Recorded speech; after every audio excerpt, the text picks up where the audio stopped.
of Nairobi County. Ladies and gentlemen, I turn to my favorite project, and I'm sure you can guess. Which one is it? Dishi.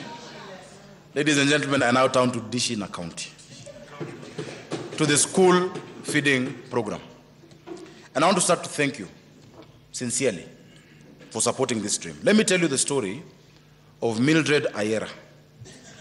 Mildred, an orphan, lived with her grandmother and struggled to get a meal every day. Mildred was a student at New Kiumbuini Primary School in Kangemi. I'm sure Mheshimiwa Hamisi could know her. She often sat aside at lunchtime when other students enjoyed their lunch. I'm sure you know stories of such students, Chair Health Perpetua, who during lunchtime have a lunch box that has just something inside, but not food.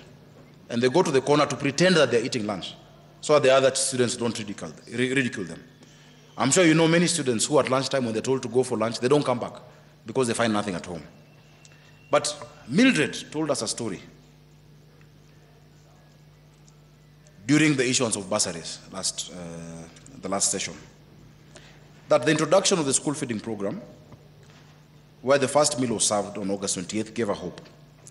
That third term, when she was in her final year in primary school, she got a nutritious meal every school day. It kept her in school. It was a turning point.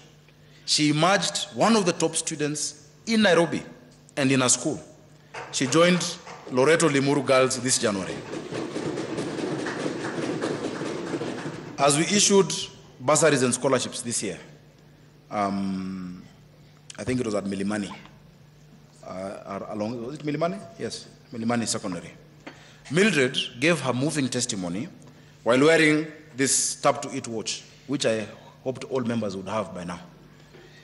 When she gave her moving testimony, she vowed that she would never remove this Tap to Eat watch, even as she moved on to high school.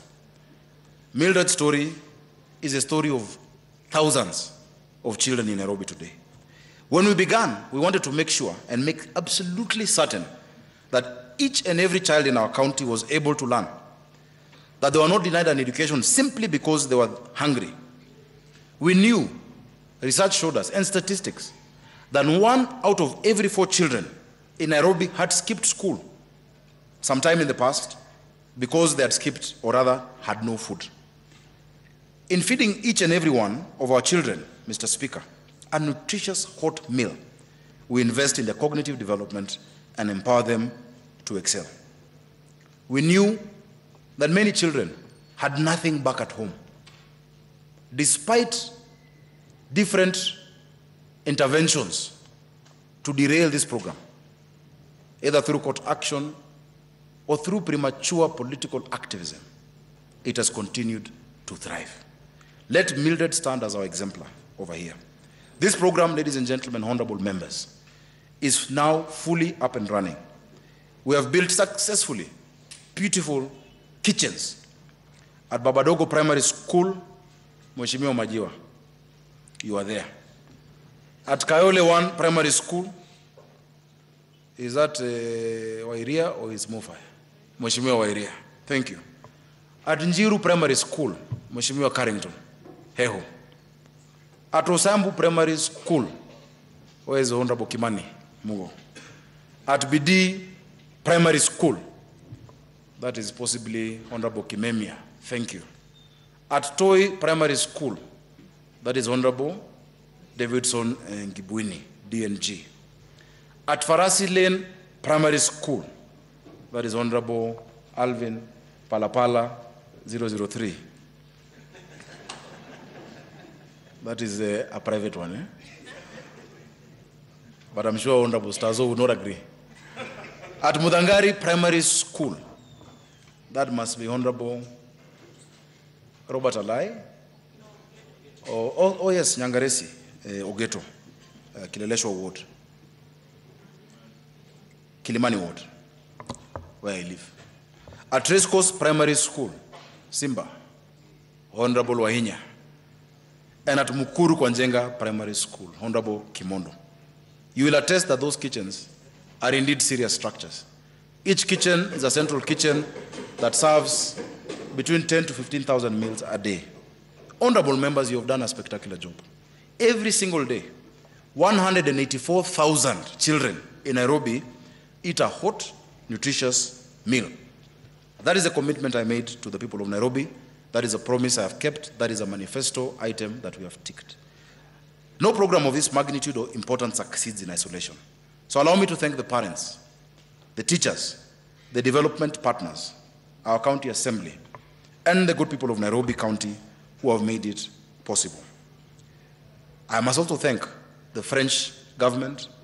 During the Africa Climate Summit, when I took the French Minister of State, Chrysula, to Olympic Primary School, and she saw thousands of children excited at the meal, she offered us €1 million through our implementing partners, Food for Education, that ensures that even that parent who cannot afford 5 shillings, that no child will ever be removed from a line of lunch in school, told that you have no money.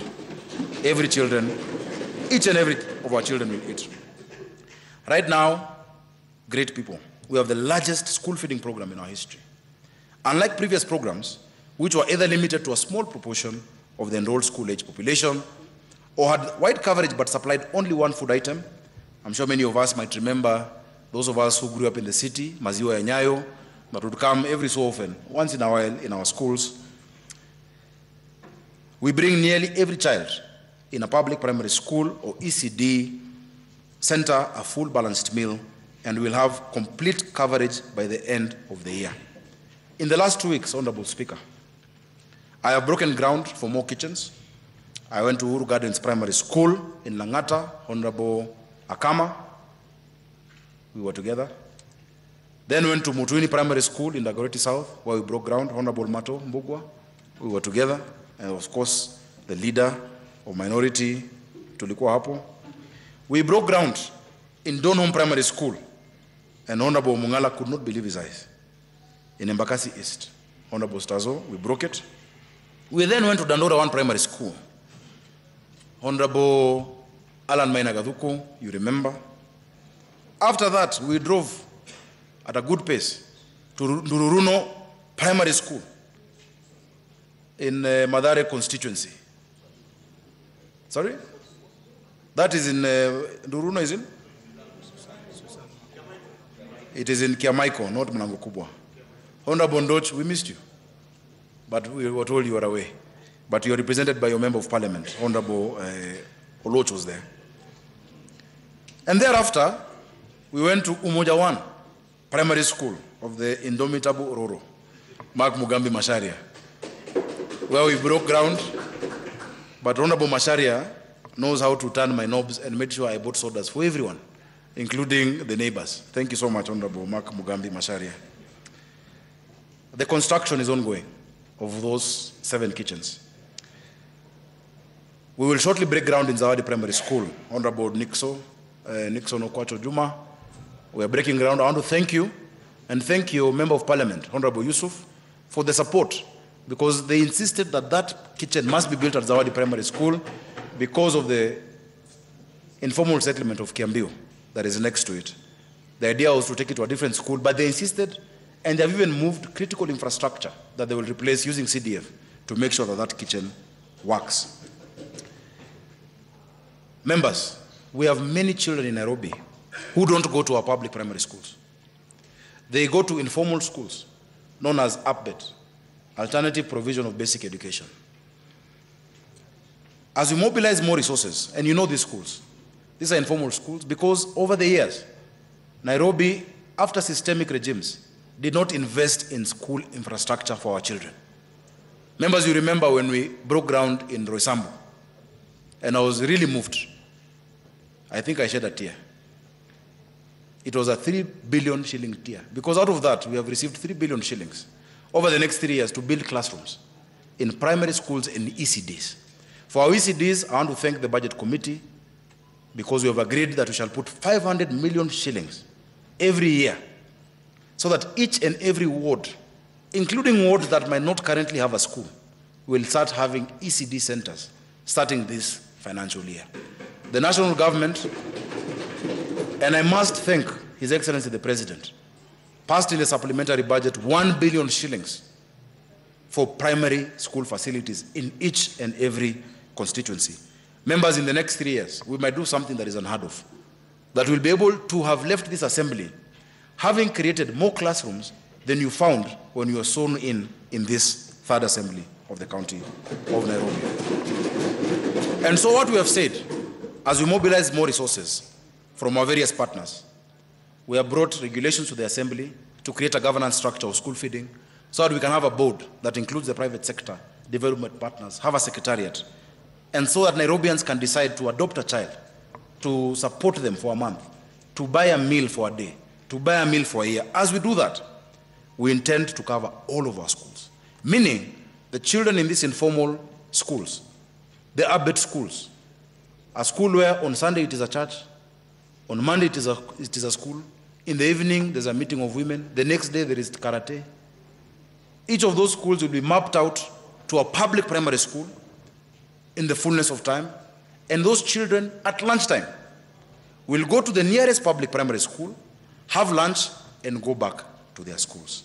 I want to tell you, the children of Nairobi, whether they're in public primary schools or in informal schools, are our children. They look up to you, members. And I'm sure Mheshimiwa of Gatina is very happy because he took me to that meeting in his ward with the ABET schools. Thank you, members, as well, because you reduced the license from 10,000 to 3,000, payable once per term. May God bless you. May God bless you so deeply. So what have we seen? We have seen enrollment increase in our schools, retention, and better performance. It is sad that many times these children don't finish their meal. They eat a bit and take it back home because of the poverty that bites in our city, and which you have the power to help change the story. It's an achievement that makes me immensely proud and that I'm pleased to share with you. It is not my achievement. It is the achievement of this county assembly, of the county executive, and of the people of Kenya, but mostly of the children of Nairobi. Mr. Speaker and honorable members, climate change and environmental sustainability